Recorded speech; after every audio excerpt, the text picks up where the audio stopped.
For decades, college campuses have been the front line of America's struggle with race. Now, and finally, deny you admission to the University of Mississippi. 50 years ago, James Meredith was prevented from taking a place at the University of Mississippi because he was black. But defenders of segregation would lose, and in the years since, the US has tried to level opportunity for black and minority students through affirmative action.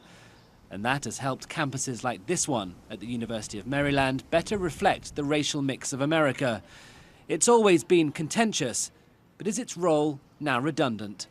I think that in the United States, which is increasingly a multi-ethnic and multiracial country, where the largest group is no longer African Americans, it's Latinos, where the fastest growing group is Asian Americans, we can't have a legal regime that sorts people according to skin color and national origin.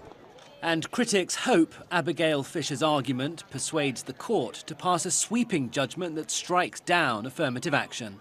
I hope the court rules that a student's race and ethnicity should not be considered when applying to the University of Texas. Supreme Court decisions aren't just dry legal rulings. They frame American life, shape its culture and its values.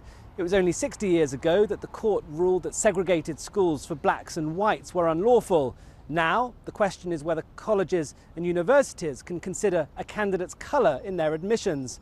The decision the justices will make is as much about the symbol of the signal it sends as it is about the law.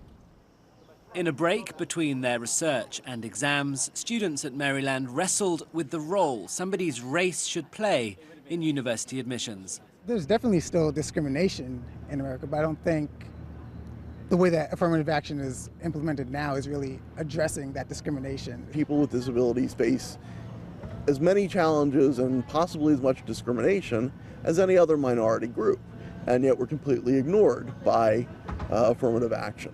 Unfortunately, there are people who discriminate based on race and sex and age, and it's a good step towards eliminating that factor.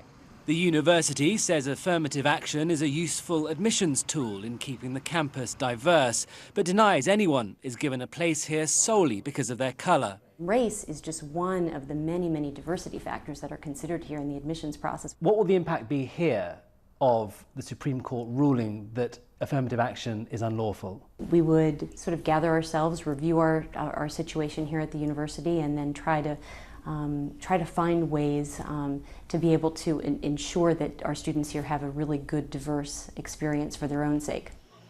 Has the US done enough to repair the inequalities of segregation? It's a question that hangs over this argument. Affirmative action has long been a pillar of US civil rights policy. Its future has never looked less certain. Ben Wright, BBC News, Washington.